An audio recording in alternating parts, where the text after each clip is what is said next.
আমরা খুবই শঙ্কার সাথে গতকালকে আমরা আমাদের শঙ্কা প্রকাশ করেছি নির্বাচন কমিশনের একপাক্ষিক বা বিশেষ কোনো গোষ্ঠীর প্রতি বিশেষ আচরণের এবং এই নির্বাচনটাও আমরা বিগত যে তিনটা নির্বাচন দেখেছি সেই নির্বাচন গুলোর কিছু লক্ষণের দিকে যাচ্ছে বলে আমরা শঙ্কা প্রকাশ করেছিলাম এবং আজকে সে বিষয়ে আরো অনেক কিছু পরিষ্কার হয়েছে এবং অনেক কিছু আজকের যেই আপিল শুনানি তার মধ্য দিয়ে আরো শঙ্কার জন্ম দিয়েছে আমাদের মধ্যে।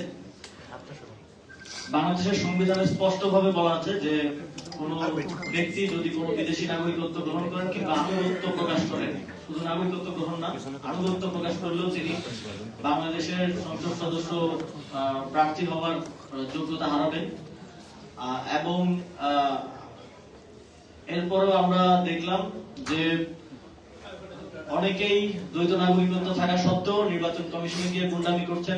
নির্বাচন কমিশনে এক একজন 200-300 লোকজন নিয়ে যাচ্ছেন এবং লয়ারদের সংখ্যা বাড়িয়ে শত শত লয়ারদেরকে নিয়ে যাচ্ছেন নির্বাচন কমিশনের উপর চাপ প্রয়োগ করার জন্য। এবং আমরা দেখতে পাই যে নির্বাচন কমিশনও নানা ধরনের ইন্টারপ্রিটেশন, নানা ধরনের ফাঁক ফোকর দিয়ে তাদেরকে বৈধতা দানের এক ধরনের নির্বাচন কমিশনেরও আমরা প্রবণতা দেখতে পেয়েছি, যেটা আমাদের দেশের জন্য, আমাদের দেশের সংবিধানের জন্য, নির্বাচন ব্যবস্থার জন্য এবং সর্বোপরি গণতন্ত্রের জন্য অশনি সংকেত। আমরা এটা স্পেসিফিকলি দেখতে পাচ্ছি বিএনপির প্রার্থীদের পক্ষ থেকে।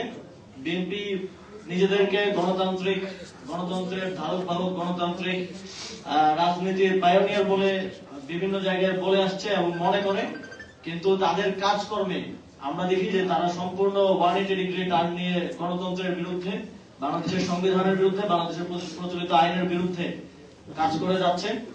এবং তাদের যে লুটেরা শ্রেণীরা এই নির্বাচনে অংশগ্রহণ করছে, যারা এই দেশটাকে বিভিন্ন সময়ে বিভিন্ন ভাবে লুট করে বিদেশে নাগরিকত্ব নিয়েছে, বিদেশে বাড়িঘর করেছে, বিদেশে সম্পত্তির পাহাড় করেছে, এবং এখন আবার যখন গণতন্ত্রের সময় এসেছে, যখন নির্বাচনের সময় এসেছে, আবারও জনপ্রতিনিধি হওয়ার জন্য দেশে এসে সেই দ্বৈত নাগরিকত্ব সহই নির্বাচনে অংশগ্রহণ করার পায়তারা করছেন।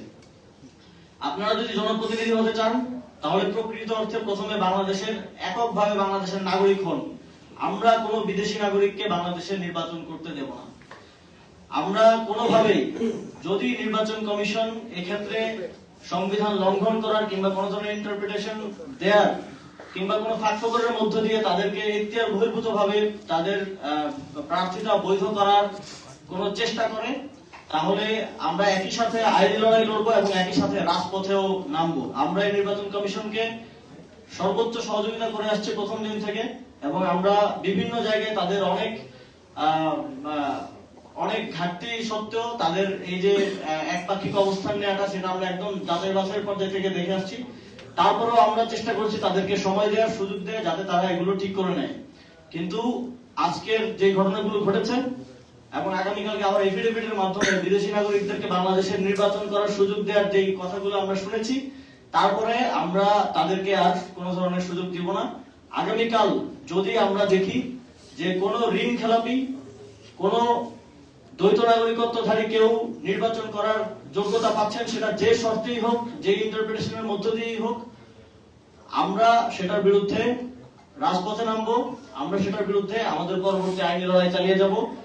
আমরা কোনোভাবেই এই নির্বাচন কমিশনকে পূর্ববর্তী 3টি নির্বাচন কমিশনের মতো একটা দায় সারা নির্বাচন এবং একপাক্ষিক নির্বাচন, সেটেল নির্বাচন আয়োজন করার সুযোগ দিব না।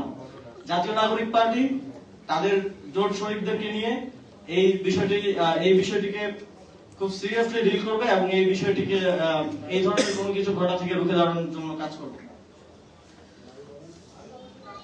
আমরা দেখেছি যে বিশেষ করে যে দলগুলো বিগত সময়ে ক্ষমতায় ছিল, তাদের মধ্যে স্পেসিফিকলি এই প্রবলেমগুলো বেশি, যে তাদের প্রার্থীরা ঋণ খেলাপি, একজন 3টা ব্যাংকের ঋণ খেলাপি, একজন 190 কোটি, 200 কোটি, 500 কোটি টাকার ঋণ খেলাপি, এবং এই টাকাগুলো আমার দেশের জনগণের, এবং এই টাকা ফেরত না দিয়ে তারা বারবার একের পর এক নির্বাচনে অংশগ্রহণ করছেন, সংসদে প্রতিনিধিত্ব করতে চাচ্ছেন, কিংবা প্রতিনিধিত্ব করতে না পারলে বিদেশে গিয়ে আলোনা এসে জীবনযাপন করছেন। আপনারা দেখেছেন যে জাতীয় নাগরিক পার্টিরও 47 জন মনোনয়নপত্র জমা দিয়েছেন, সেখানে একজন ব্যতীত বাকি সবাই নিষ্কণ্টক ভাবে তাদের মনোনয়নের বৈধতা পেয়েছেন। আমরা এই নতুন বন্দোবস্তের কথাই সবসময় বলে এসেছি এবং এই নতুন বন্দোবস্তের পথেই আমরা যেতে চাই। এটাই প্রমাণ করে যে জাতীয় নাগরিক পার্টি এই যেই তথাকথিত গণতান্ত্রিক কিন্তু লুটেরা রাজনৈতিক দলগুলো আছে তাদের থেকে কোন জায়গায় আলাদা, এবং বাংলাদেশের জনগণ এই পরিবর্তনটা দেখি তাদের ম্যান্ডেট দেবে, এটা আমরা প্রত্যাশা করি। আরেকটা বিষয়, আমরা আজকে অত্যন্ত দুঃখের সাথে জানতে পারলাম যে বিএনপির ফেনী 3 আসনের সংসদ সদস্য পদপ্রার্থী তিনি আমাদের যেই লিগেল টিমের যারা সদস্যরা সেখানে ছিলেন তাদেরকে ব্লাডি সিটিজেন বলে সেখানে গালি দিয়েছেন।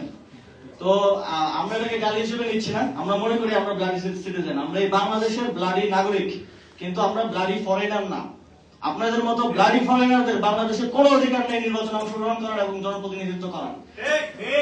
বাংলাদেশের একটা উদীয়মান রাজনৈতিক দল হিসেবে জুলাই গণঅভ্যুত্থানের থেকে উঠে আসা একটা রাজনৈতিক দল হিসেবে আমরা কোনোভাবেই আপনাদেরকে সেই সুযোগ দিব না।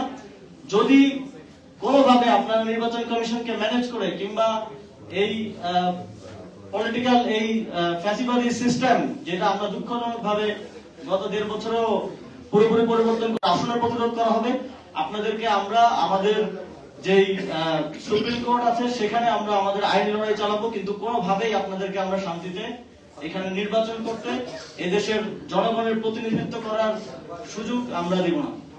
আমরা জাতীয় নাগরিক পার্টির নির্বাচন পরিচালনা কমিটির পক্ষ থেকে জাতীয় নাগরিক পার্টি এবং আমাদের জোটের শরীকদের পক্ষ থেকে স্পষ্টভাবে এই বার্তাটা দেশবাসীর কাছে, নির্বাচন কমিশনের কাছে, অন্তর্বর্তীকালীন সরকারের কাছে দিতে চাই। আপনারা কোনোভাবে একটা দায়সারা নির্বাচন করে দিয়ে বা সেটেল নির্বাচন করে দিয়ে পার পেয়ে যাওয়ার কথা ভাববেন না। আপনারা মনে রাখবেন যে আপনাদের ওই চেয়ারগুলোতে যারা পূর্বসূরি যারা বসেছিলেন, যারা এইভাবেই গত 3টি নির্বাচনে মানুষের ভোটাধিকার হরণ করেছিলেন, তাদের পরিণতি কি হয়েছে সেটা আপনারা ভুলে যাবেন না। আপনারা যদি এই ধরনের পরিণতি করতে হবে সেটার জন্য সর্বোচ্চ সদিচ্ছা দেখাতে হবে, এবং যদি কোথাও আপনারা বাধাগ্রস্ত মনে করেন সেটা আমাদেরকে জানান, আমরা আপনাদেরকে সহযোগিতা করবো, বাংলাদেশের জনগণ আপনাদেরকে সহযোগিতা করবে।